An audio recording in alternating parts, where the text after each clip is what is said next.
I'm April. And I'm Caroline. And this is your Bloody Happy Hour. Caroline, are you ready for this? This is your newest guilty pleasure. It's the bloodiest part of your week. Did we say something about it also being happy hour? Show did. Because we about to be sipping on some murder. Bloody Happy Hour. Hey, y'all. This is April. What's up? What's up? It's Caroline. This We're is back. Thursday. We're back. Bloody Happy Hour at your finest with a new month. Serial killers, bitches. OG serial killers. Varsity, A-Team. All the above. And we have some good ones. I'm so excited about today. I told Caroline, I was like, oh, I'm going to do him first. It's going to be easy breezy. Like, There is not an easy breezy serial killer ever. And if there is, we probably wouldn't cover him. no, we like to do the most difficult ones, I think. The heavy hitters. So I'm, again, drinking on some whiskey. It may be my newest favorite thing. Where's the bottle, though? What are you drinking? Well, it's a little something called Deep Eddies. Ooh. Just for today. For today, we're going to get deep into Eddy today, actually. It's true. Hint, hint, hint. Can we tell them about our amazing Friday nights? Go ahead. We saw a drag show. We not participated. We were, I guess, sponsored a Bloody Happy Hour sponsored a drag array. Oh, that's okay. Drag array. But that means that it can be men or women who are participating in it. Yes. Typically, a drag show is. I don't know. I don't think it's Okay. ever typically anything. I think it's whatever. Yeah. Very equal opportunity. But I was a virgin. Caroline was basically a virgin. So our drag cherry was popped on Friday. And let me just say, coming to another one, I was in awe. Like, I was amazed. And I learned some terms. What were you most amazed by? I was amazed by their makeup putting on skills. Yeah. You were too. You were I really basically was. watching them get dressed and put on their makeup. Yeah. I was amazed by their glam. I mean, do they do those shows like all the time? They have to dress up so much. I think it's like a Like on the weekend? monthly type thing, maybe Oh. once or twice a month. Yeah. And what else was I amazed at? I was amazed about. I met two parents in the audience. Oh yeah. Remember that Yeah. couple? And I just thought they were just fans, but they were actually parents of one of the drags queens. And they were so proud of their daughter. And they're from Houston, but they traveled to wherever their daughter has a show. Like, they were proud. They had their dollars in the air. And I was like, you know what? This is like, I go watch my son play football and travel like to state or to different. They were traveling and watching their daughters. And I was like, you know what? Who gives a shit what certain people believe? They're loving their child and supporting their child. There you go.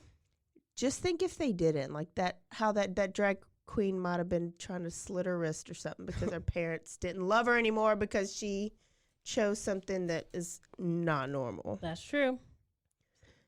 And that was, they just had one daughter here in it. Yeah. Okay. Yeah.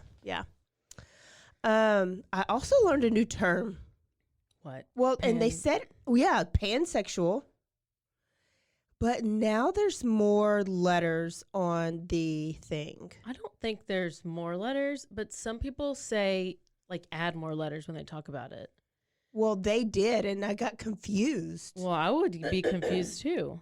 So it wasn't just LGBTQ. They said LGBTQIAPK. I don't know where you got this PK, but I don't know why some people say the extra letters and some people don't say the extra, like what? Oh, well, I thought maybe this is like added on. Like, remember it used to be LGBT, then it was LGBTQ. Yeah. And then they now. added, So like, I a think, plus sign. I mean, I'm pretty sure it's in the dictionary now. We could look it up. It's- Oh, here it is, Urban Dictionary. oh, look at there. Look at there. You just come across it. So let's tell you the definitions of the LGBTQIAPK community. In case if you don't know, I didn't know. Listen, she's going to give you this lesson, and then I have a short history lesson. Yes. Because you just thought this was a true crime and a /porn podcast. No. It's history It's and history. equal opportunity, love all. Equal rainbows and all of the things. Okay. Lesbian, gay, bisexual, transgender, queer. That's what I knew in the beginning.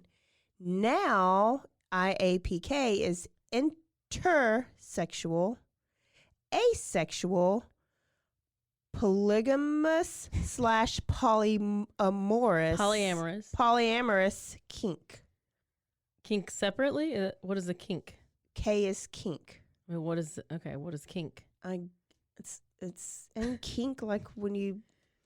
I mean, you can have like you can have kinky fetishes, but like It's a taste. It's a sexual taste. A kink is a short, tight twist or curl caused by doubling or winding of something upon itself. You got That's in your pantyhose or a kink in your hair. Kink is a sexual taste, and so I think they're just trying to now put in anybody who's different, who falls out of the normal, like, regular heterosexual. That's why that's why the plus. I mean, oh, it's like, maybe that's LGBTQ plus. Is that what you said? Yeah. Oh. There we go. So there, yeah. Whew. Man, that was a lot of stuff. Okay, let me talk to you really quickly about, first of all, when you were like in school, high school and stuff, and, we learned all this stuff, we have this whole Russia situation going on right now. Yeah, and I've seen it, but I have no idea what it is. April just learned last week what NATO was, only because it was in the episode. And she still probably doesn't really know what it is. No, I thought it was Ralph. And then, like, what's a treaty, and what's a peninsula, and what's an annex, and what are all these things, all these terms? We used to have like vocab terms, and you have to like match it up. Like, no, I don't even know what the United Nations is. But I had to look all this stuff up today because I was so into what's happening. So I wanted to sum it up to everybody in a way that maybe I would understand more, and maybe you would understand this, April. Okay. Do you know Kanye West? Yeah. Kim Kardashian? Yeah. Pete Davidson? Who? That's who Kim Kardashian is dating right now. Okay, so this is how I'm going to explain it. Kanye West is Russia. Okay. Kim is Ukraine. Okay. And Pete Davidson is the United States. Okay. So Kanye and Kim are together, but Kim wants to break up. She is like, Kanye was like, no, I own you. And Kim's like, no, you don't own me anymore because we broke up. And Kanye's like, well, I still want to stay together. I want to stay together, and I want us to be a family again. Because they were a family before. Yeah. That's Russia and Ukraine were a family. They were the Soviet Union. Okay. Look at you. Girl. So Kim is like, no, I just want to be by myself, and I want to have my own life. And you crazy. Yeah. And Kanye's like, well, actually, I just really want to be closer to you, Kim, because I don't like that Pete is getting so close to you. Oh, okay. And so Kanye is like, Pete is just using you to get to me. And Pete is like, no, Kanye, I really do like Kim. So Pete's the United States, and he's like, I really do like Ukraine. Okay. And he's like, but only if I can. Pete's like, I only like Kim if I can control her. Okay. So then Kim is like, Kanye, leave me the F alone. You're just scared that I'm going to marry Pete. Okay. And then she's like, I want to be with Pete. Okay. So Ukraine and the United States want to be together, right? And then Kanye is like, well, if you date Pete, then I won't divorce you. I won't. Okay. I won't divorce you. And then Pete is like, Kanye, you're crazy. You're imbalanced. You're out of control. You're a mess. And I'm going to marry Kim. And then Kanye's like, bet I'm just going to not divorce Kim, but then I'm going to just start attacking you and putting all this stuff on social media and become friends with Marilyn Manson and the baby, and then release my album Donda 2 at the end. So basically, Russia and Ukraine were tight, and then Ukraine was like, I don't want to be tight with you anymore. I want to go join NATO because the U.S. is part of NATO. NATO is made up of 30 countries, or like 30 members of NATO, and they're like an alliance, like a military alliance. Okay. So they're like, oh, I want to become part of y'all's alliance because I don't like Russia anymore. Oh. But Russia is right next door to Ukraine, and they're bordering. And then Russia's like, if you join NATO, no, I'm going to start a war because I don't like that you're going to go join them because we used to be best friends. Oh. So Russia's pissed, and then it takes like 20 years to become part of NATO. And then like some other president came into Ukraine, and then NATO thing got all messed up, and then now the United States got somebody in there. They had this little coup, and they got somebody in there who they like, who they're like, okay, now we'll get you in to NATO. But it didn't get confirmed before Russia attacked Ukraine. So they're like trying to attack Ukraine to get back at us. What? It never works. So with Kanye is trying to attack Kim to get to Pete or something. I understand the situation so much more. I wish my history teacher gave analogies like that. Listen, I just want to tell y'all that you're welcome. I feel like it was a great analogy, and I would tell you I have another little tidbit, but I won't go into that detail, but I'll tell April later. Wonder what the history teachers out there are thinking. They're going to steal it. Oh, I would for sure steal it. They're going to steal it. I believe they will. Wow, so you got a little bit of rainbow news, a little bit of history. Yes. Shall we get it started with some Eddy? Yeah. Who's Eddy and why is he so popular? So I'm going to tell you about the co-ed killer, also known as Edmund Kemper III. If you've ever watched Mindhunter, yes, he was also based on one season or something like that. One season or was based on him. And that actor looks exactly like him. Oh, yeah. He killed it. He should have got an Oscar for that. I know. I wish they canceled it. I know. I can't even deal. So my source for today's episode was Edmund Kemper's The Life of the Co-ed Killer, and it's a very easy read book. Like a kindergartner can read this. I mean, I wouldn't give it to him, but it's an easy read book. Caroline, you would love it. It is my size of a book. It is. Let me see how big the words are. You got any pictures? No pictures. So I have to warn you right now that, I mean, like all of our episodes, there's some explicit information. Nothing like the children of God. And I have to warn you that you're about to hear about the most likable serial killer I think that there is. I don't know. Ted Bundy. Likable. Like, people befriend this guy even after they know what he's done because he just stayed it with Ted? No, I don't know. Okay, so Ed Kemper, he was born December 18th, 1948. His daddy was Edmund, and his mama was Clarnell. She has the greatest name. It's the worst. Okay, so he had two sisters. One was older and one was younger. And his daddy, who was Edmund Kemper II, provided well for his family. Like, he had a decent job. They didn't want for anything. But Clarnell, the mama, she was never happy about anything. And so she was always running in on him and talking about his bullshit job and his sissy personality. And Ed, she didn't want Ed to be a sissy like his dad, her kind of quote. So she didn't really show Ed any love, like, ever, starting at an early age. And then when Daddy Edmund tried to show him any attention and love, she chastised him for coddling Edmund. So he grew up feeling isolated. He had low self-esteem, and he felt unloved, right? Yeah. here we go. It's the mama, right? It always goes back to the mom.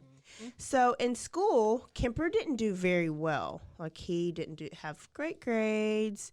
He didn't have a good relationship with his teachers because he considered them as like extensions of his mom, because it's another woman kind of telling you what to do all the time. And so he kind of just didn't try. He didn't care about trying to make them happy. Did he think he was probably smarter than them too, or knew more? I mean, I don't know that he knew of his because he like was how smart he was at this time. He didn't know that until later. So he shied away from adults and adult females because he thought they would treat him like his alcoholic mama did. He was also bullied at school because he was so shy. He was a little awkward, and he was humongous, like tall. He was a giant. And then he had poor grades. And so he was just alone, like at home and at school. So basic needs, he's not getting met. Those security needs, not getting met early. So when he was 9, his dad had enough. And so Daddy left home. And I think this month you're going to hear that a lot. Oh. There's an estranged father. I know it's a common one for my next story. So then Kemper felt abandoned, and it was even worse because he had to be there all the time with his mom, who he described as unbearable. So then there's those sisters, right? So he got along okay with his sisters, and they would play, but when he started, for some reason, ripping the heads off their dolls and like keeping the heads, they were like, I don't want to play with him anymore. And so they kind of ignored him too. He was the middle? He was the middle. Okay. Always. I'm sorry. I mean, except for you, it's always the middle child. I mean, I'd say I fit into that pretty well. So by the age 10, he killed the family, take a guess, cat. I know. That's not very nice. It's not very nice, but it's just a cat. You're going to have the furries on you, April. Or another term I learned about this week. I'm not even going to go into that. So he killed the family cat. So what he did is he just dug a hole and put the cat inside of the hole alive and covered it up. And then when the cat stopped struggling, I might have a nightmare about this. He dug it back up and then chopped off the head. And he was just examined the body because he was so amazed at the fact that the cat was dead. So there's the head. So he's taking the heads off the bodies. Mm-hmm. Then he chopped the head off the cat. That's going to be like a common factor later on when you hear more about Eddy Boy. They got a replacement cat because they were like, I don't know what happened to the cat. Let's get another cat. They didn't even know. Well, he did the same thing with the replacement cat, but this time he was like, I killed this cat because he didn't like me and he liked my sisters more than me. Well, shit, you're a cat killer. I mean, cats, I don't like cats at all, but I'm pretty cats sure don't really they like knew. People. They don't even go around you. Don't they like sit on top of the refrigerator? Oh. And like, I don't know. So, but this time he did it with his hands. He like killed the cat, he dismembered it with his Like last time he let it just like suffocate. This time he like did it with his hands. And then he kept pieces of the cat corpse in his closet as a reminder of the thrill. What? Like, did it stink? It does. Oh, no. Because Mama finds it. Oh, no. Also, about this time, he's 12 years old now, and he tells his sister that he has a crush on one of his teachers. I guess he finds one of his teachers attractive, which, okay, that's common, right? Yeah. And his sisters, like sisters do, they kind of tease him. They're like, well, you ought to go and kiss her. Oh, my gosh. And he says, oh, I know what he said. Well, I can't do that. If I did, I'd have to kill her first. First, not after. Yeah. It's like you hear that term. Yeah. If I do, I'll tell you I have to kill you. But that's after. Yeah. Right? But He was the killer first, then kiss her. Were they like, you're such a freak, or what were they saying? There is no What do you think they said? They probably just ignored it. They'd be like, I'm not talking to you. You're not my brother. They probably just were like, oh, you're a weirdo anyways. Yeah, we already know you're so weird and you're super tall and bye. So about that time, too, Mom started smelling some weird shit in the house. And it was coming from his room. So Fluffy. And Fluffy was in the closet. And that is when his abuse, quote unquote, got even worse. Because now she wouldn't let him sleep in the big house with everybody. Oh, he had to go sleep in the barn outside? In the basement. So everybody was going to bed. She would make him go to the basement. She'd lock the door, and he had to sleep in a cold, damp space. There was no bed. There was no blankets, and it was dark as hell. And he does so many interviews. He talks about like how that was pretty traumatic for a 12-year-old in the dark. Oh my gosh! I wonder if he still sleeps with this light on. Probably. She says that she did this because she was afraid of him coming into the night and hurting her or her daughters. Did she lock him up? Rightly so. She locked him in the basement. Yeah, but chain him and stuff? What if, I guess, okay. No, she locked the basement door on the outside so he couldn't get out. So she put him in at night and let him out in the morning to go to school. So she did lock him up. And it's like rightly so, right? I mean, you've just found cat pieces in your kid's closet. I don't know if I'd lock him in a basement, but yeah, you might. Oh, I would actually celebrate. Not really. Mm-hmm. I would feel so sorry for that cat. At age 15, he had had enough of his mom, and so he left and he packed his shit up and he hitchhiked to his dad's house, who was in Los Angeles. He's in California. I don't know how far this hitchhike is. But it's not like 20 minutes down the road at all. He was hoping to get a fresh start. He wanted to get away from his mom. Well, he found out when he got there that his dad had remarried and had a stepkid, and it was a little boy. And this pissed him off because he's like, you left me with this crazy bitch, and you're over here raising somebody else's kid. Yeah. So he began acting out pretty quick. And plus, stepmom, dad's new wife, was not feeling him at all. So after only a month, daddy sent his ass packing back to mom. Oh, no. So then mom didn't even want him. She was like happy when most moms, if your kids run away, you're like scared and worried and you're trying to find them. No, she said she had never slept so good. She did not want him back. So she refused him. Dad refused him. So she sent him to live with his paternal grandparents. So the daddy's parents. Oh, go kill the grandparents instead? That's what happens. In her words, she was protecting herself and her girls. But she didn't screw the grandparents. I know. Screw his family. You're not going to go live with my parents. And they probably didn't even know he was killing all these cats and stuff. No.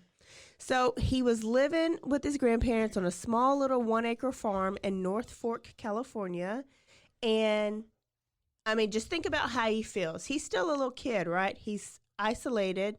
He's lonely. And now the feeling of, like, rejection and being unwanted. Yeah, those are all not good things. And he started experiencing those at an early age. I kind of feel sorry for him right now. He did really kill those cats. And if it was dogs, it'd be different. But it's just still, it's bad. So he ended up having a great relationship with his grandpa. Say yay. Oh, yay. His grandpa, bought him a rifle. Oh, hell. It's going to come back on him, Grandpa. They were conspiring to get the mama. He would take him hunting, and he made a point he went out of his way to spend time with little Eddy. Nobody had done this for him, so it made him feel good. But Grandma, on the other hand, remember he already don't like women because they remind him of his mama. Grandma was like his mama. She was domineering. She was demanding. She was rude. She demasculated Grandpa, And he often fantasized about killing her. Yeah. So when they would go hunting and he'd be shooting a deer, in his head, he's shooting Grandmama. Grandma. Poor Grandma. Well, she doesn't sound very nice. No. Or likable. Or she's just real alpha and that pissed him off. Yeah. She's alpha male. So on August 27th, Kemper was sitting at the table with his grandma, and she started in on him. And they started arguing. And he calmly got up from the table, walked outside, and to the garage, and he got his hunting rifle. Grandpa bought him, and shot his grandma in the head, back of the head, and twice in the back. She never even saw it coming because he did it from the back.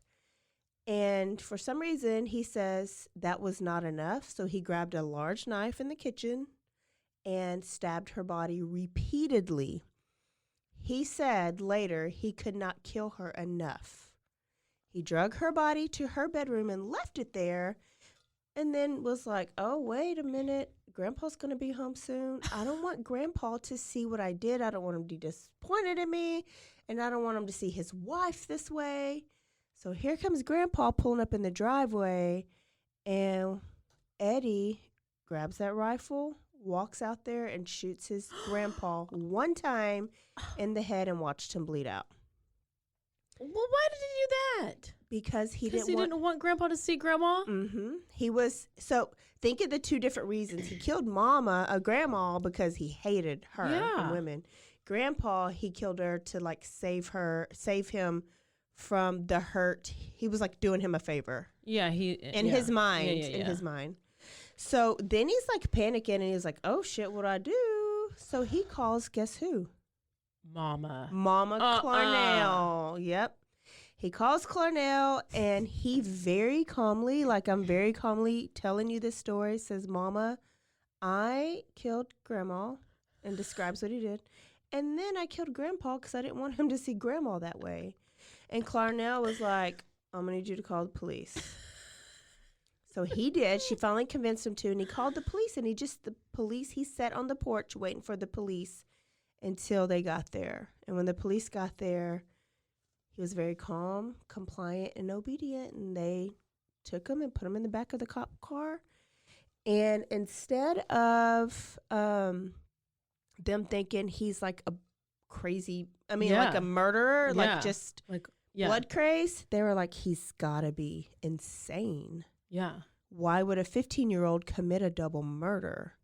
So they took him to the judge ordered him to a psychiatric hospital, and he was diagnosed with paranoid schizophrenia disorder, which now we clearly know, right? Yeah. That's not what he is at all. But maybe it was new. I don't know. What? His words after this later on were like, I just wanted the exaltation over death. Exaltation over the party. In other words, he was winning over death. They were dead and I was alive, and that was a victory for me. Oh. He felt like a winner. That's interesting. Yeah. So Eddy. So he's in the psychiatric hospital, and of course he's flourishing, right? Yeah. Like he's everybody's best friend. The first time he has structure. Yeah. Well, and he has friends now. He's not being. The friends are like the doctors. Like the adults are loving him. Interesting. And he's 15? He's right 15, yep. And this first time he's had structure and positivity, and he doesn't have anybody in there like talking bad to him all the time. In school, in regular grade school, he struggled, but in here, he was excelling at learning, and they soon found out how smart he was. They gave him an IQ test, and the first time he got a 136, and the second time he got a 145. Only 1% of the world population has an IQ that high. So genius level, right? Yeah. So then they were like, oh, wait, he can't be a schizo. Schizos can't be this calm and, react as well as he's doing to his treatment. So they re-diagnosed him to passive-aggressive personality type. Okay, at what level is your IQ so high that you're a genius, but you can't relate to other people. Social skills are off, or what? Yeah, like you're just like beyond us peons because you can't even think that low. Oh, I don't know. I don't know if IQ level has anything to do with how they can empathize to other people, but I don't know. I know that he was just so high, but he had no idea because he didn't have the opportunity to know how smart he was because his home life interfered with his ability to actually learn or even show that in school. Because I feel like Kanye is... Okay, so now they know he's not schizophrenic, which is really good because when you're not schizophrenic, you can actually rehabilitate. And because he was making such good progress, Kemper was like, ooh, let me seize this opportunity. Let me conceal my urges, not work through them, but conceal his angry urges, his violent urges to attack. And he started listening to the doctor, but only to learn what he needed to say and do in order to be seen as normal. So he was rehabilitating, quote unquote, in their words, in hopes that one day he would be able to leave. So he was like playing the part, basically. So he was playing the part, but the doctor saw cooperative, brilliant, respectful young man. And so they were like, basically, he was the doctor's pet. Yeah. Like they damn near hired him on the staff. He was given all these responsibilities. He would help administer the psychiatric evaluations to the other patients. So he had like these test kits that they would give these people, and he was in charge of them. So what do you think he did with these test kits? Psychological evaluation kits. I don't know if they're kits. I don't. He memorized the questions and the answers. Oh. For when he was given one in the future, he knew exactly how it should be answered. And then he was in the room, so it'd be like, I'm the offender, right? You got Ed Kemper, and then you got the psychiatrist in there. So he was helping the psychiatrist administer this test to these sex offenders, to these murderers. Little did the psychiatrist know that he was taking mental notes. He learned how to gain a woman's trust. He learned how to choose victims. And the most important thing he learned was it was best to kill a woman after you rape them so that you don't have a witness. Never leave a witness. So he was making a how-to guide for himself. Oh, my gosh. And the doctors are like, this motherfucker's cured. We're going to get famous behind him. Like, they just have no idea. Not because they're incompetent, because that's how good he was. Yeah. He might be my new favorite. He was brilliant, and the doctors basically helped him become a pretty legit serial killer, right? They helped like groom him for later on. Yeah, unknowingly. So when he gets out, he's pretty legit because he does get out. And we're going to take a quick break, and I'll tell you what happens when he gets out. So go refill your drinks. So now it's 1969, and he has only been in the psychiatric hospital for 5 years. And they say, you're ready. You can be reintroduced into society. So hello, Eddy. He's back in California. He's 21. On his 21st birthday. And has any of his family, like, he hasn't talked to anybody? No. Okay. No. The doctors gave him one condition. Where do you even go? Where do you even go? I don't know. Okay. They told him, don't go home. Because he could hide that he had the urges to kill. He couldn't hide his hatred for his mom. Yeah. So they were like, wherever you go, don't go to your mom's. Well, there's nobody else. So the parole board put him back with his mom. 1, he had no money. 2, he had no job. He couldn't support himself. So it's be on the street. But when you're on parole, you have to have an address tied to your parole so they know where to come see you. They're setting him up for failure. Basically. But what option did they have? I don't know. Daddy wouldn't letting you come. Well, I guess. He don't have grandma and what's a grandpa halfway anymore. house? I don't know if that was a thing back then. This is 69. 69. So back to Mama he went. And so he was living in a small little suburb outside of Santa Cruz. And Mama was working for the University of California, Santa Cruz. Was she so pissed that he came back? Yes, of course. Oh, my gosh. What's her name? Clarnell. Clarnell. As part of his parole, he had to enroll in college. So he enrolled in a local community college. And they got along for like 1 whole month, 30 days, right? Oh, my gosh. And then it went south, and she started in on his ass, and she was just like, you ain't worth shit. You'll never have a girlfriend. You're whatever. Well, she just needs to calm down. Yeah. She can't help herself. No. And he says later on that she had her own horrible childhood, and Well, don't have kids. but he blames everything on her, which I'm kind of in between. I know. I'm kind of in between with it.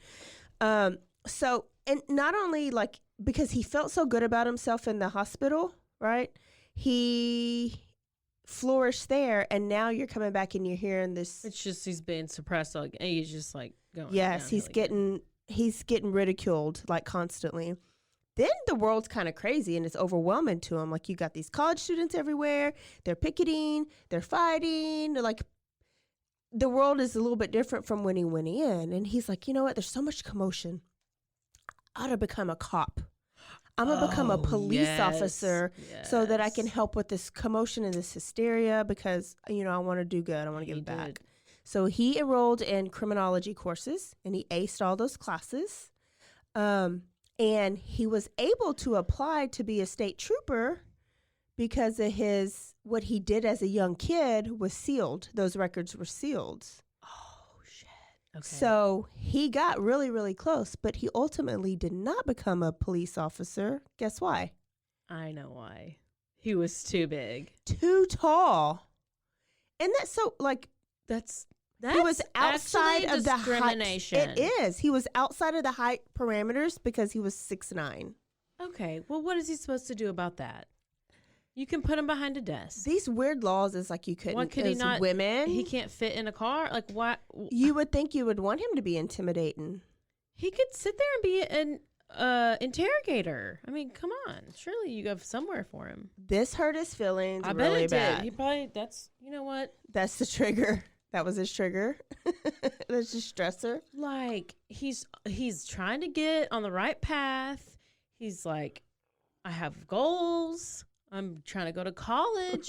I want to be a police officer.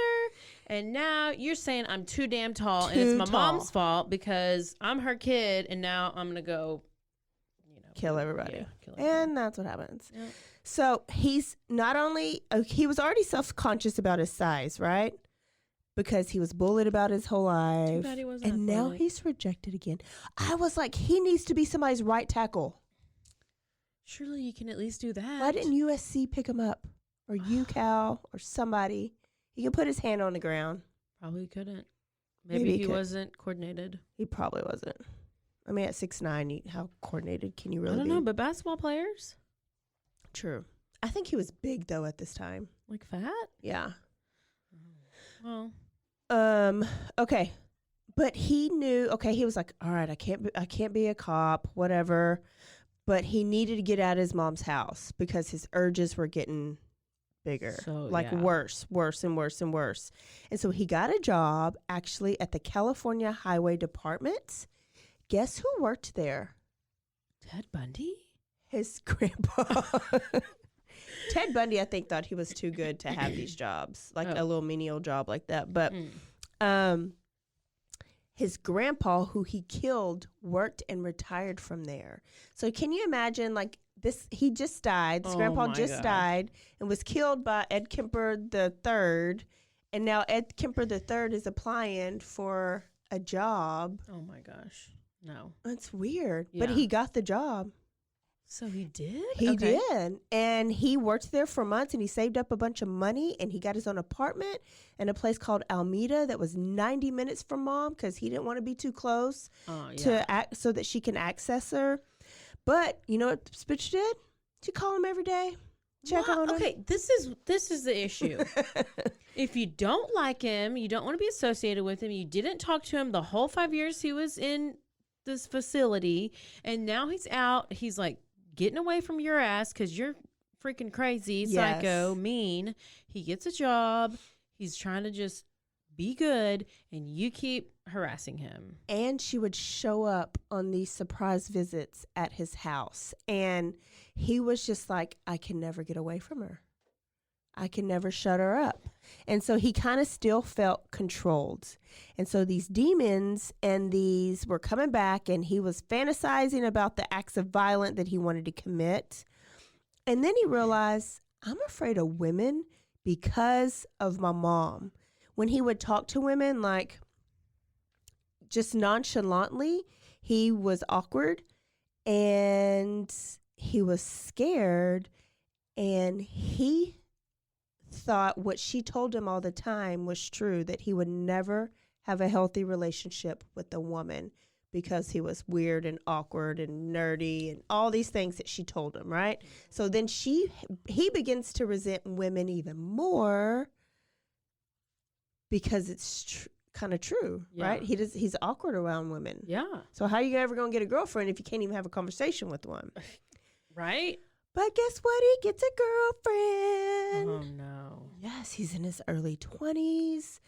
And I'm just like, what if this would have worked out? She's we wouldn't probably be like talking about 5 him feet now. tall, and I get real pissed when real tall people have real She short, probably short is. girlfriends. They don't say much about her. He's real good about masking the people in his story. I guess he don't want to turn their lives upside down. But he dated a girl in high school. She was 16 years old. He was like 23-ish at the time. And they had a decent relationship to where they're engaged. Oh, to get married. But guess who didn't like it and didn't approve? Oh, Mama Clarnell. Who cares? Why did you just not do it anyway? And it's so weird. It's what Caroline did. It worked out so well. Well, and that fact is that he's still so weak to her. Like, he listens to her because they eventually get separated, and he never has a relationship with a woman again. But he's not gay. No. Oh. No, he's not gay at all. He just is asexual, like we learned earlier in the episode. He's just a Is that my necrophiliac. I think so. He's just a necrophiliac. Wait, that's sex with dead people. Yeah. Oh. So he's not asexual. He's necrosexual. No, he loves women. So they separate, and he was like, well, why don't you fix me up with some of those college girls that you work with, that you have on campus, if you want me to date somebody my own age, right? Yeah, Mom. And she tells him, oh, no, you don't deserve to get to know them. They are way beyond you. Okay, she needs to go. College co-eds. Oh, she does go. I know. She does go real far. This will factor into, like, his type later on when he actually starts killing, right? Okay. He tells her she's not good. She tells him he's not good enough for these college girls. Okay, and he's like, bitch, come on. Yeah. Wait till you see what I can do is basically what he's saying. So he started to frequent a bar called the Jury Room, and the local police, this is where they would hang out after their shifts. And he was like, well, I can't become a cop, but I might as well become friends with the cop. And so he cozies up to them and befriends them.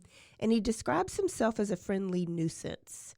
And they describe him as a gentle giant and very respectful.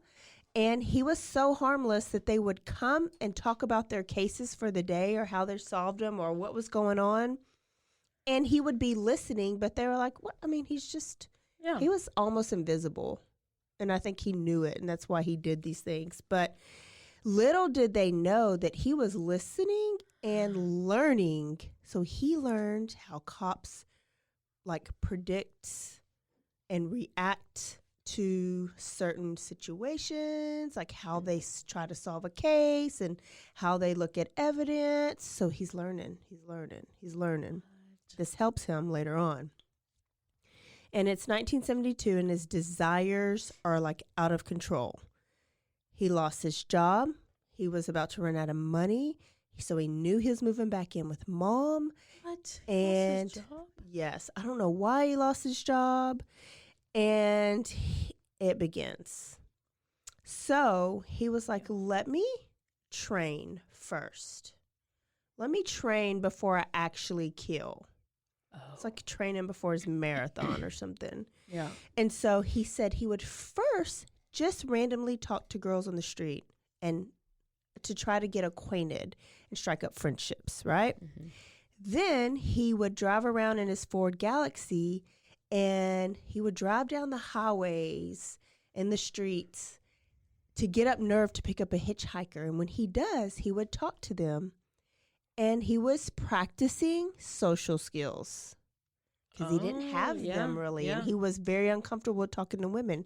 So he gives over 150 rides to female hitchhikers before he even. It's just kind of like an Uber driver. He's basically an Uber driver before Uber was invented.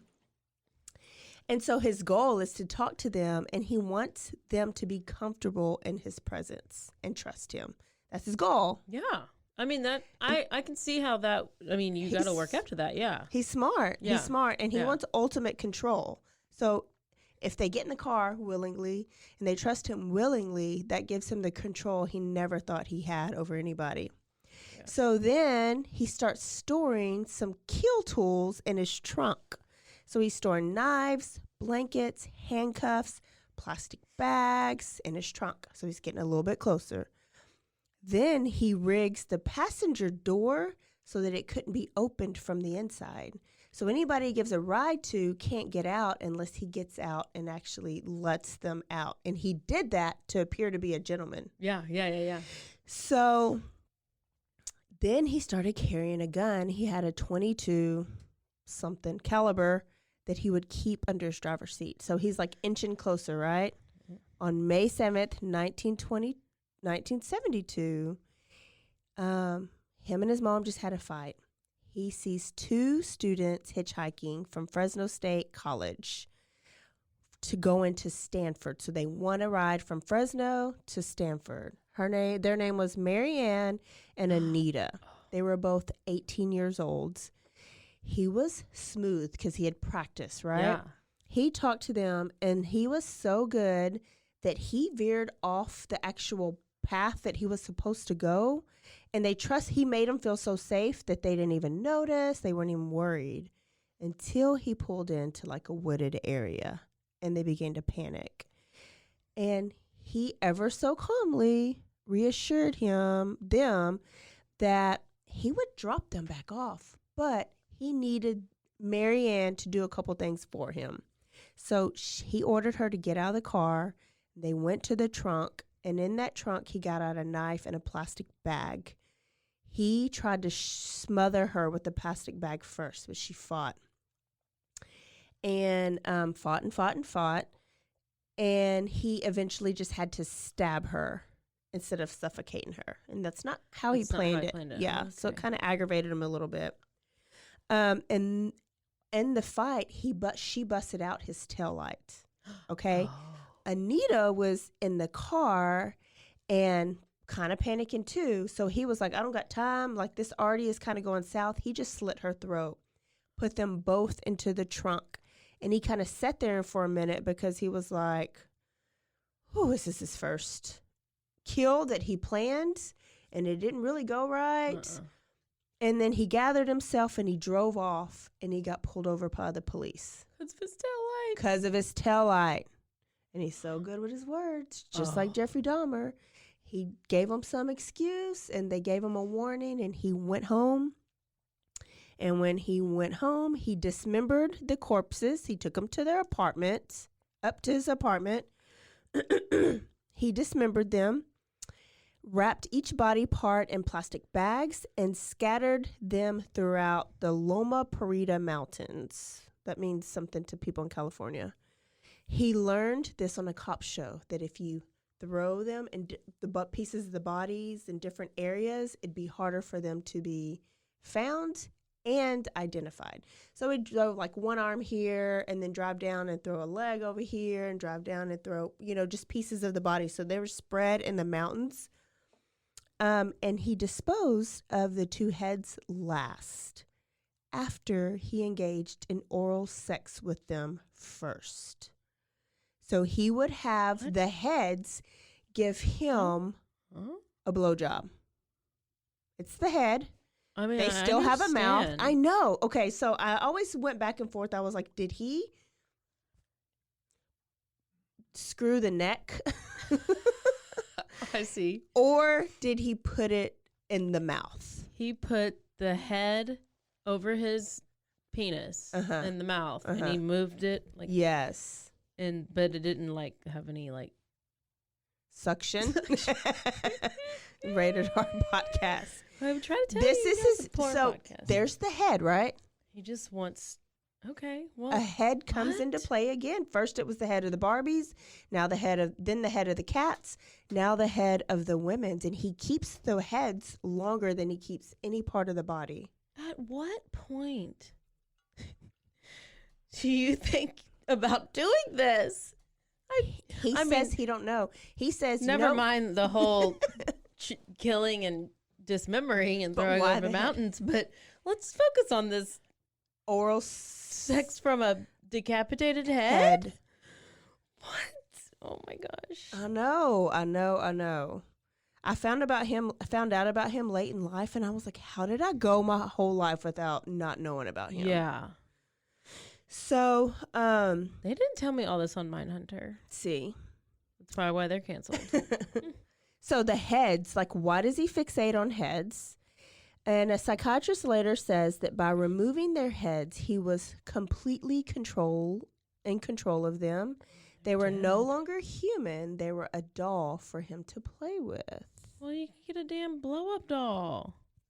Okay, so right after he killed them, they were reported missing. They had families that were missing them, right? Yeah. Popos. Of course, they did not take it seriously. They thought that Mary and Anita ran away to have a better life and that they could not afford to spend money and time looking for teens who did not want to be found. Oh, that's normal for back then. It's so normal. Yeah. Which there were a lot of runaway teens, yeah. Or were they? So, well, a lot of them got taken by UFOs, according to Sherry Schreiner. Yeah, true. We're just finding out about it. So 2.5 months later, Mary Ann's head was found in the mountains. Shit. And so the police look like assholes, but they knew something happened to Mary and Anita now, but they still didn't investigate because there was nothing else to investigate. Yeah. Now we would have searched all the mountains, right? Oh yeah. Now we would have did some DNA tests, and maybe they would have found some DNA in her mouth or something because of what he did with her mouth. But then they're just like, oh, this is all we have. We still can't do anything. So there's that, Popos. Oh my gosh. So he went on a 4-month hiatus, and during this 4 months, he was basically 33 in himself. Yeah, he was trying to be like, okay, what did I do wrong? What can I do better? How do I make this perfect? Yes, how do I perfect my craft? What went wrong? 4 months later. Probably because he had 2 people. You need to just start with 1. He kills in 2s alike, but this time he sees 1. He's just happens upon her. It's a 15-year-old girl named Aiko Ku. She was at the bus stop catching a bus to dance class, but she missed the bus. And he just pulls up and sees her standing there alone, and he offers to give her a ride to dance. And she says, I can't even tell my mom. I have no way to call my mom and tell her that I missed the bus to come and get me. Guess there's no payphones there. So his ruse, he had been practicing for a while. Okay. He was going to tell her, they talked for a while on the drive, and then he told her that she was being kidnapped. Oh. Because he was severely depressed and he wanted to commit suicide and take her with him. He didn't want to do it alone. But as he drove and got to know her, he thought that her life should be spared, that she didn't deserve to die. So first she panicked thinking he's going to kill me. And then she calmed down when he says, you don't deserve to die. So then she's kind of trusting him, and she's kind of like bargaining for her life a little bit, telling him why he should live. And he gets out, he stops the car and he gets out and he goes to the trunk. And that's when he locks himself out of the car. His keys are in the car, his gun's in the car. He's on the outside in the trunk, and she's in there. Listen, I get why his mom was an ass to him, because it really does sound like an idiot. He was, I don't know if he fumbling and like nervous or whatever, or thought it was going so good. He's probably this big old dopey guy. He's like, I mean. But listen what happens. Okay. He convinces her to let him in. She begins to trust him. But like, what other choice does she have? Could she the drive away? Keys were in there. Like, drive. I don't think she knew the gun was under the seat, but damn. And what, she was 15? 15. Maybe she didn't know how to drive, but I still. don't know, still. So she lets him back in, and that's the last decision she would make. He immediately chokes her until she was unconscious. Why did he kill her then? He thought he didn't want to. That was his ruse. Oh, well, he tricked me. Shit. That was his story that he had been practicing for 4 months. What? I thought it was going to be real. Listen, I'm about to get kidnapped, and I'm going to be... Now they know exactly what to tell you. I loved this conversation so much that I do not want to kill you. I thought I really did. Okay. Oh. So he chokes her only until she was unconscious, and he rapes her. She's still alive. Oh. She's only unconscious. Yeah, I think that's the only time he does that. Then he strangles her to death with her own scarf.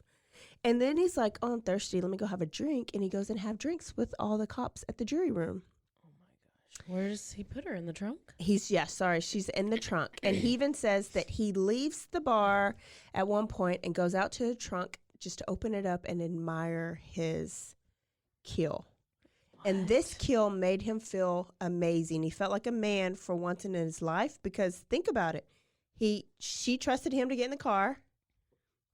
And then he fucked up. Yeah, I screwed it up. And then she trusted him again to let him back in the car. So he was like, I'm a man now. Clarnell, what you got to say about this? Who's your daddy? Who's your daddy? Oh, my gosh. So he later takes her home after he goes drinking at the bar, and he removes her head, has sex with her body over several days. Headless. Oh. Well, yes. Yeah. Sometimes he would put the head up on the shelf. Sometimes he would put it on the pillow with him. Like he would spend time like these bodies were his girlfriend over several days. Then he dismembered it, and he'd scattered the limbs across random deserted locations in California. She was never found. Her parents never got closure. Eaten by like vultures and anything. Kind of like Brian Laundrie. Here's what's crazy about Aiko, this girl. He kept her head for a lot longer in the trunk of his car. Well, the day after he killed her, he had an appointment with his psychiatrist. And this was a great appointment because they just basically said, you graduated from being psycho. You're ready to not be on parole. You don't have to come to these meetings anymore. Like, you win at life. You're basically cured. All the while, he's got a head in his trunk of his car. How does this car not like leak blood at this point? I think they stopped making these cars because of him. So, Aiko's mom reported her missing, but it was never investigated, and she was never found. I need a pee break. Never even investigated? No. No. And you would think it would be because she was supposed to go to dance. When they said she never showed up for dance, and the police should have like raised an eyebrow. But they just thought she was a runaway, too. They were just at the jury room drinking. Let's go pee. Y'all break. top off your drinks. So, Edmund, after this kill, he was broke. Out of money. So, he's moving back home with Mama Clarnell. Clarnell. I don't know what it is. Whatever. She don't deserve respect on her name. No. His life back home was, of course, not great, like it never was. He's feeling inadequate again, and so he's like, I need a kill. He goes to Cabrillo College campus, where he finds Cindy Shaw, an 18-year-old college student.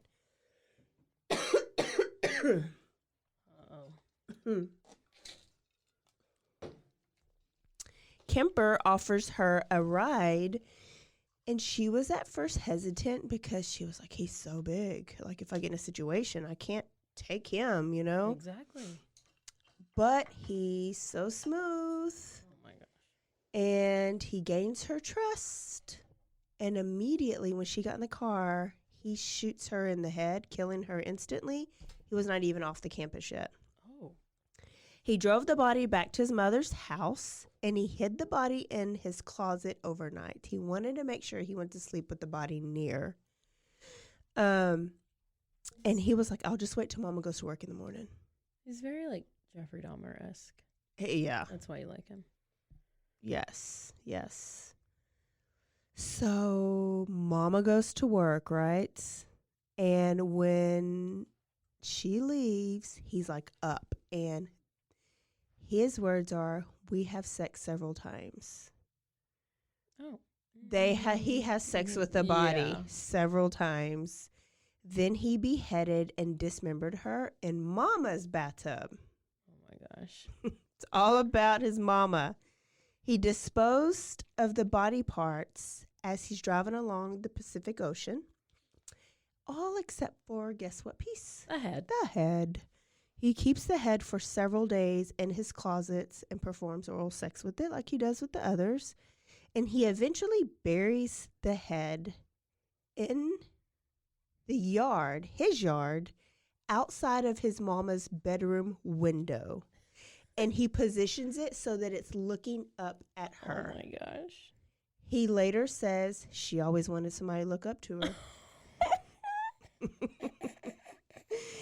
Oh, it's horrible. Wow.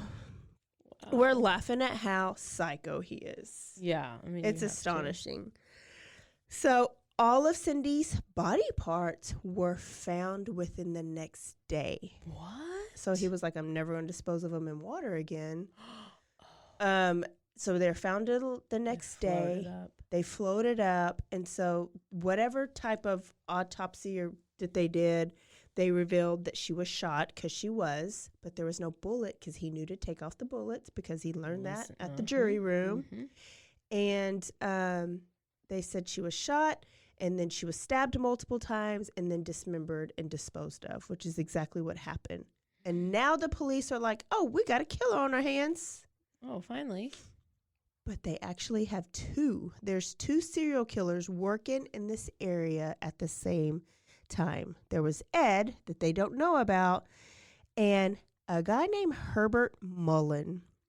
Haven't looked into him. He was a schizophrenic killer, and he claimed he only killed for about a year. He claimed voices told him to kill innocent people to prevent an earthquake that was going to end the world. He was we know him as now he's an opportunist because he just like randomly killed men, women, whatever.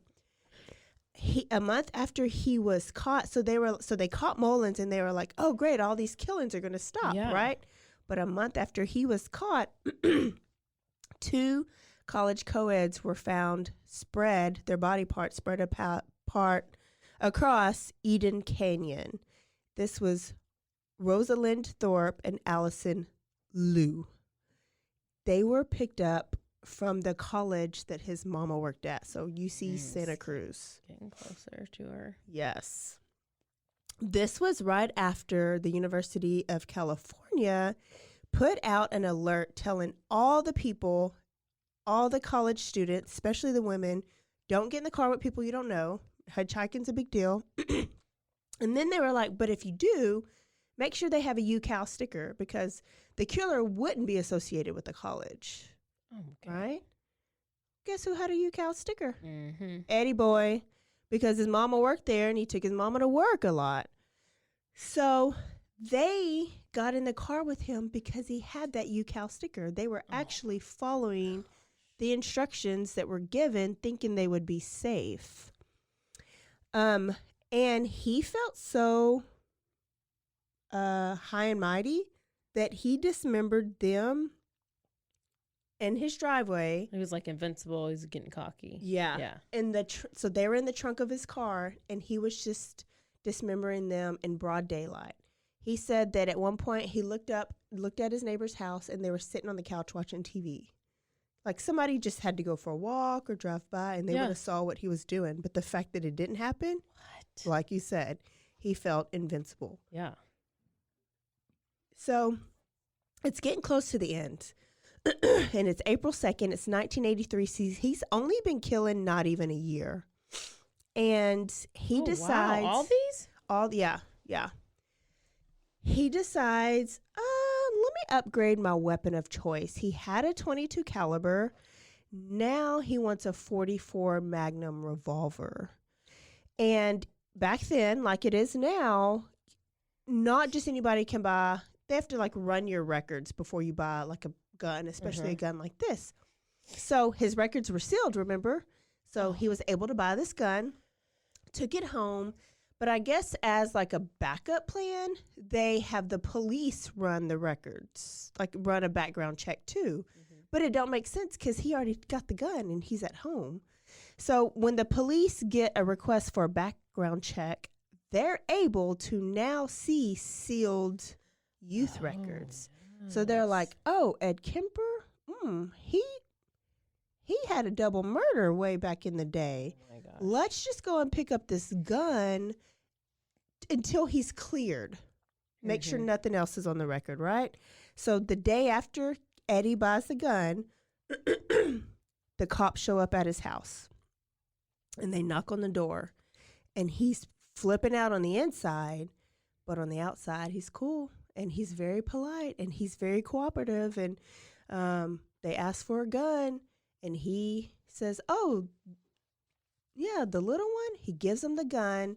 They're searching through his closet. In this closet is dirty pictures of bodies that he's took pictures of, some like IDs and possessions of the victims. Killers. Yeah, but they don't see any of it. And they get the gun and they leave and they say, you can get this back when your record clears. This is just a normal routine thing. They assure him. On the inside, he's paranoid. Yeah. Right? Because he thinks that they're like onto him, closing in on him, but they clearly have no idea. So April 20th, he's like, I'm killing these women, but it's satisfying me for a moment, but they're not the people who I want to kill. I want to kill Mama. So listen to him tell us about it. 4:27. That was 1 week before I murdered my mother. I said, she's got to die, and I've got to die, or girls like that are going to die. And that's when I decided I'm going to murder my mother. I knew a week before she died I was going to kill her. And she went out to a party, she got soused, she came home, went to sleep. I was woken up by that, came out. I walked up to her bed. She's laying there reading a paperback, as many thousands of nights before. And she said, oh, I suppose you're going to want to sit up all night and talk now. Shit. And I looked at her, I said, no. I said, good night.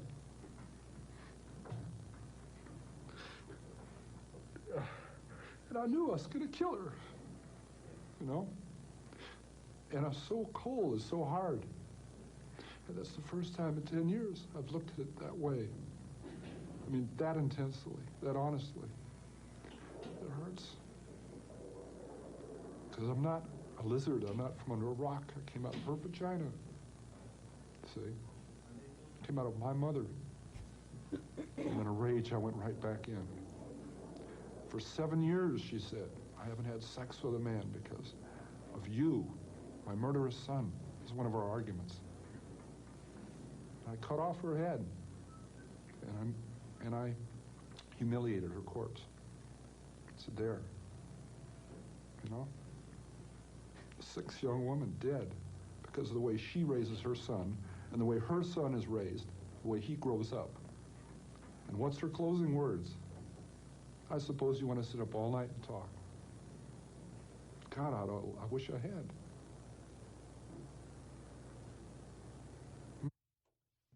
Did he just say he wasn't a lizard?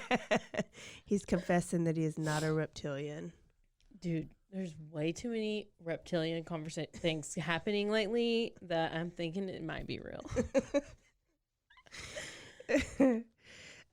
So he decided to kill his mom. He decided to kill his mama. He waited until she went to sleep, and he got a claw hammer, and he beat her to death. And she said that it was his fault because she didn't have sex for 7 years. Yeah, because people around there knew her son was my murderous son, basically. Yeah. So I guess she couldn't get a date. So he beats her to death. He decapitates her in her head, engages in oral sex with her, and then places her head on a shelf and uses it as a dartboard.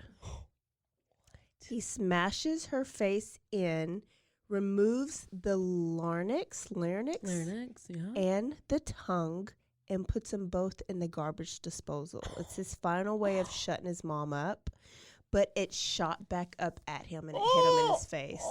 And he was like, yeah, she's got to have the last word. Then in the video, it said, in a fit of rage, I came out of her vagina. In a fit of rage, I went back in. He had sex with his mother's dead body. Oh. Then hid it in his closet and went to the jury room and had a drink with the popos. Just take a minute and let that sink in. Like, what's the difference, though, what he did to her than what he did to everybody else? I mean, he's doing the same thing. Is he thinking he's doing something worse to her? Well, I think it was more, he kind of nurtured and coddled these people, like the other women, right? This one, he threw darts at their face. He threw darts. He beat her face in. He put her throat. Oh, in the garbage, yeah. And the garbage disposal. There's a lot of symbolism behind here. So all his kills were overkill, but this would probably be at the top of his things, I would think. But to do all the sexual stuff with your mom, I think is that's weird. It's one thing to kill her, but the fact that he said he humiliated her body, that's too weird. It's like David Berg, Children of God type shit. Maybe he was part of that cult. So when he was at the bar, he was like, they're going to find my mom and they're going to look right at me because people know how much I hate my mom. So he was thinking and drinking and thinking, and he was like, maybe I set it up to look like it was a intruder. So when he goes back home, he calls his mom's best friend, Sally. And he's like, hey, Sally, my mom wants you to come over. Whatever. Sally, being the best great friend that she is, comes over and he lets her in and acts like he's giving her a hug, and he chokes her with her own scarf. That's the second time he's done that with the scarf. Yeah, with their own scarf. He decapitates her, spends the night with her body. So now he went from young co-eds to these two old ladies. And then he took her car and fled in her car for 3 days. And he was paranoid. He was listening to the radio constantly because he was like, I'm about to be arrested. Days and days and days. He turns on the radio and nothing. No, it's not. The crime isn't even discovered. So he's paranoid for no reason, right? He really could probably still get away. I mean, yeah, he gets away with so much. So after several days, he's almost gone for close to 2 weeks. He's like, you know what? My life's mission is complete. I did what I wanted to do.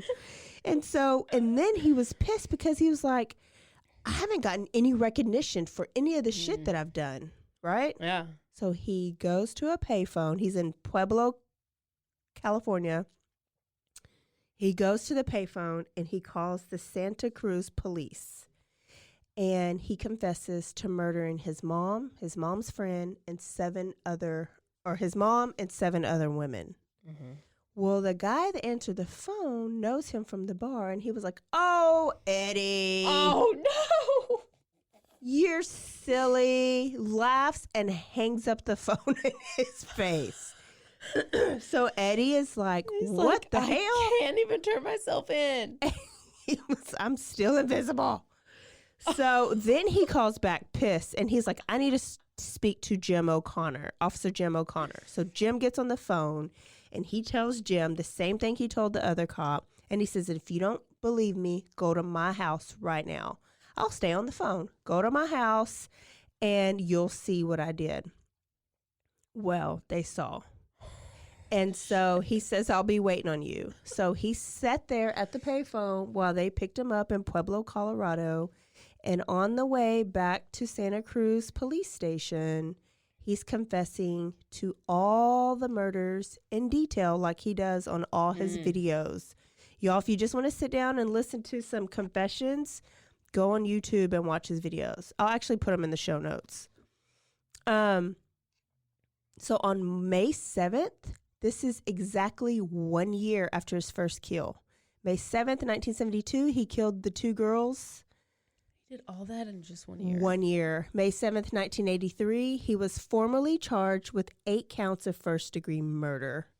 He tried to plead insanity and saying he ate the bodies, but he really didn't. There was no... But he'd already told them everything. Yeah. But he took that back really quick. Seems like he would be insane, but, Yeah. Okay. Well, the psychiatrists, declared him very sane and competent. And so the trial started, and they convicted him on all the 8 counts, and he got 7 years to life for each count, which is not a lot. Just 7 years for one person? Yeah. And so after you did all that stuff, I mean, you've got to have so many charges, though. But still, 7, that's weird. It's real weird. Tampering with the corpse, mutilation. How many? It's a lot. Yeah. But he only got first-degree murder for some reason. Okay, so he asked for the death penalty, but they ignored him. So I don't know why. Because that's all they do is ignore him. He's been ignored his whole life. It's just like they just continue to ignore him. That's why he talks so much. So in prison. How old is he at this point? We don't know. Shoot, I don't know. Hold on. Well, because I was like, if he did all this within a year. So it was. He has to be pretty young. He's maybe 25, 26. Wow. He's not even in his 30s yet. So, of course, in prison, he is thriving. He loves with the officers. With everybody. I mean, he's just good at structure. And he's a model inmate. And he was released last month. And he was Talkerston, right? Because he confesses to everything.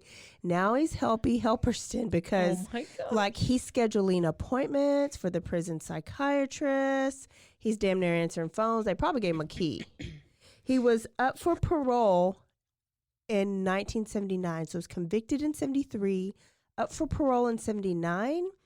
But he told them he did not want to be released. He wanted to go about living his life in prison how he had been. Yeah. He has been up for parole 7 times since then. What? His last one being in 2017 the other day. Why would they even put him up for parole? That is awful. This world is so bad. I'm going to go to Russia. It's crazy.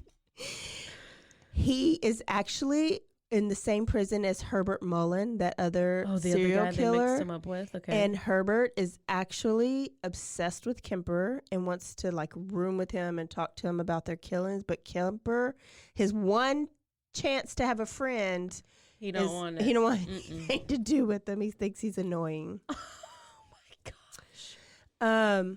Anytime somebody comes to visit him, he talks their head off. So you have a chance. I know. Well, I think you need to do it. I think I need to go to California. Yeah. He's helped us understand minds of serial killers. He helped us like with criminal profiling, criminal psychology, and he's told so much about his childhood in hopes, he says, that this can be recognized in another child and maybe they can get help, which he got help.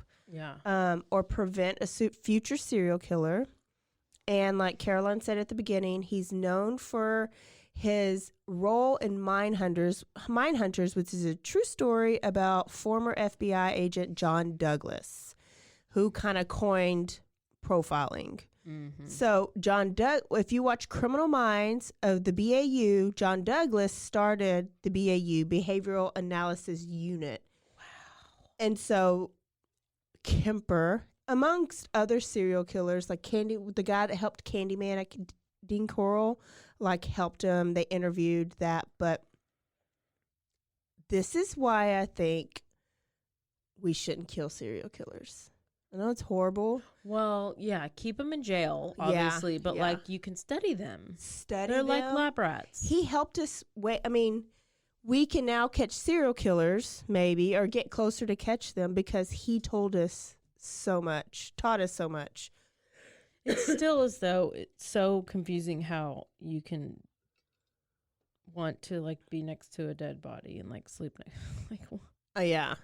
That's something I will forever not understand. You can teach that, though, like that desire. How do you how do you understand somebody who has that desire? Well, so like we talked about Dennis Nielsen, like he had it when he saw his grandpa dead on the table. He was like the British Jeffrey Dahmer. Yeah. That did something in him, right? But he didn't have anything like that. The only thing I can think of is that he was so lonely, and the only way for him to get that companionship that he yearned for his whole life was to get it from a dead body. Because I was like, get a pet, but then he killed all his cats. He killed the cats. Don't get a cats. Y'all, there is Eddy for you. I love it. That was so great. I was so into it. Do we know how old he is right now? 73. Okay. And he is still alive. He actually reads books on tape for people who are blind. And he actually works with clay and pottery and makes amazing coffee mugs. I would love to buy Ed Kemper made coffee mug. I wonder if you can get that somewhere on eBay. Who uses eBay? People? Oh, I don't know. Oh, I don't know. People do. Oh, okay. Try Craigslist. That seems safer. Oh my gosh! Wow, Woo! Ed Kemper. There it is. There it is. I bet it would be actually very upsetting if you saw him in real life and he didn't look like the one off the Mindhunters. Yeah. Yeah, because if you look at this video, he looks like him, but not really. Well, this one picture looks like how you. That must be like his initial arrest. But then this picture, he's like real. Ew. Ooh. I don't want to meet that guy. I want to meet the other guy. Ew. Caroline. Wow. I love it. I wish. No, I don't. Never mind. I would love to write him a letter and he write me one back. I was gonna say, I wish he was like, that lonely and he did write. Why did they not kill? Why did they keep him alive and they killed Ted Bundy? Because he escaped from prison 14 times. Yeah, and he was in Florida. Oh yeah, because Ted Bundy would have got out again, but I don't know if it was California didn't do the death penalty. Well, I guess we'll find out in 3 weeks. Why? When we talk about Ted Bundy. Oh yeah. You doing him last? Who do you have for us next week? BTK. Bond, torture, kill. Right? Bind. Bind, torture, kill. Bind, torture, kill. All right, y'all. That is the end of the first story. Loved it. Tell us what you think. I want to know, do you guys think Eddy was a born killer? Was it nature versus nurture? And I think this is the biggest argument of nature versus nurture. Was it his mama's fault? You gotta be born with some of that. Or was he going to be a killer either way? I don't know. And there was no pornography. There was no porn. So that doesn't go with any of my theories. Nope. So Ted Bundy's theory too. Wow. Also, let us know if you like the history lesson. I was real proud of it. Don't forget to go on and rate us, review us, and subscribe to us. We love reading your reviews over the podcast. So go and send us some. What else should they do, Caroline? If you have any crazy stories, send us your stories. Got a couple of those. Also, don't forget to stay aware, stay alive, and always be DTF. Bye, y'all. Bye. Peace out.